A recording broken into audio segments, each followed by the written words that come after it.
Hello guys, welcome to my channel again. In this video I'm going to show you the so-called next level of my optical improvement for my bike. Previously I've already replaced the rear splash guard to an aftermarket carbon one, and now I'm going to replace the rear mudguard to another aftermarket one from another manufacturer. Although there are OEM parts available for the bike, for the Pikes Peak, but even on the Pikes Peak, the rear splash guard and the mud guard are made of the same plastic as for the S1. So I bought an aftermarket one, and now I'm going to replace it. The rear mud guard is held on its place by 4 screws. We need a 4mm Allen key for it. There is one on the side, 2 on the top, and there is one looking backwards.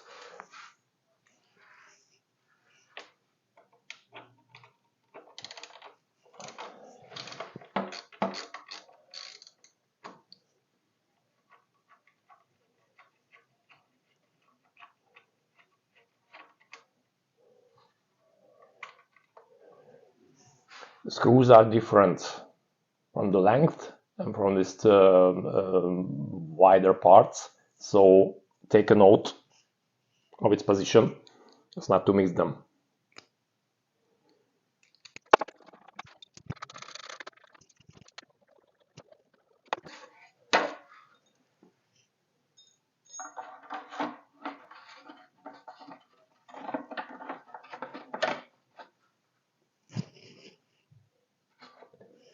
At first glance it seems to be okay, but I've had some issues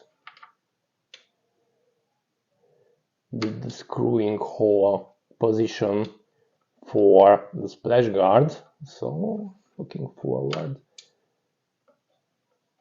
to install it.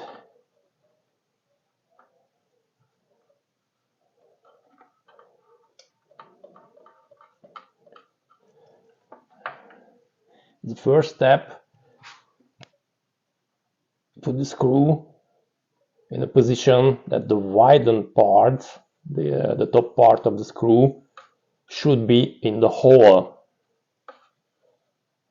of the mudguard, because it puts the part into position. What I can see is that it needs a little tense to put the part hole into position, so it looks as I'm facing the same issue, but it doesn't look so serious. Trying to show you the issue. I hope it can be seen that the hole on the part and the thread hole of the screw are not in the same position. Situation is the same here.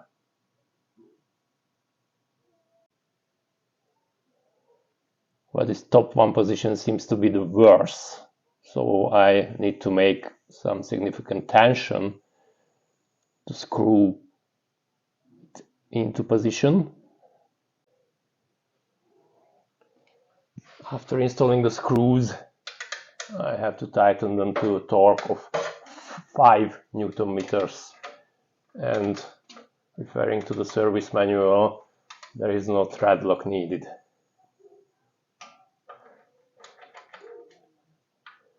Considering the positions on the upper screw hole and this back one, it creates significant tension to hold the screw into position, even it's loosened due to the vibration.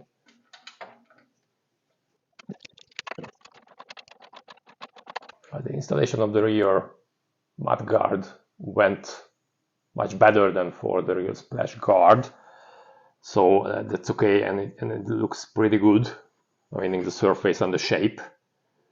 But there's one question left in my mind. These OEM parts are hot molded simple plastic ones, and I've never had any issue with the screwing holes position. And I know that there are very well advanced 3D scanning technologies to copy these parts and create an aftermarket one. So if anyone knows what would be the root cause of these recurrent mispositions of the screw holes, please put it in the comment section. I would really appreciate it, because I'd really want to know what is the reason. Thank you guys, and see you next time.